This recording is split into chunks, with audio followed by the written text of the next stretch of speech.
C'était un moment très émouvant. Effectivement, on est forcément fiers. Ça fait un petit pincement au cœur. Un mot pour qualifier le projet, je dirais collectif.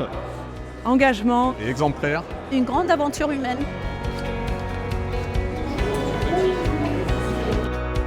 Je suis très heureux d'être parmi vous pour inaugurer 2 aménagements au service des mobilités du quotidien au nord d'Orléans. 50 travaux, 2 gros chantiers menés en parallèle. C'est tout un travail avec les collectivités, avec les collègues, avec les riverains, avec les entreprises. L'accomplissement de plusieurs années de travail collectif. C'est un projet très important du fait du linéaire, des différents ouvrages construits, de la configuration, de la réalisation des travaux sous circulation. Un chantier, ce sont des femmes et des hommes engagés qui décident de mener ensemble une œuvre collective. C'est un projet sur lequel j'ai longuement travaillé, un peu plus de 6 ans maintenant. Moi, j'ai intégré l'équipe projet en 2019. Ce qui a été marquant pour moi, c'est la multitude d'intervenants sur le projet. J'ai beaucoup travaillé sur les mesures compensatoires, la création des marques compensatoires. Ça a été énormément de travail pour que ça fonctionne, que j'ai bien aimé. Ouais. Il y a plusieurs moments forts qui ressortent du projet. C'est la première pierre de l'échangeur, le premier coup de pelle il y a 2 ans maintenant.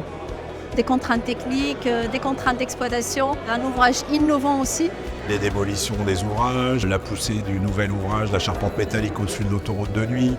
On a eu la construction de l'ouvrage de la Retrève qui s'est fait en un mois en ouvrant l'autoroute en 2. Des grosses périodes de stress pour être sûr de réaliser ce qu'on nous demandait dans les temps imposés.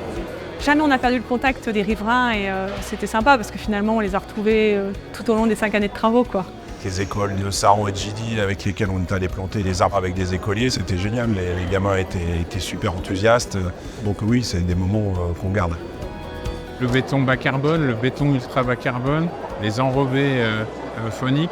Il y a eu véritablement des efforts d'intégration dans l'environnement dont nous sommes particulièrement fiers.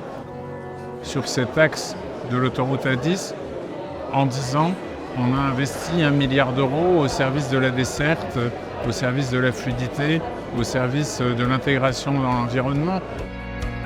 J'ai passé 7 années sur l'opération d'aménagement, donc ça va être un peu une page qui se tourne d'ici quelques semaines. Chacun va repartir sur d'autres projets ou faire autre chose.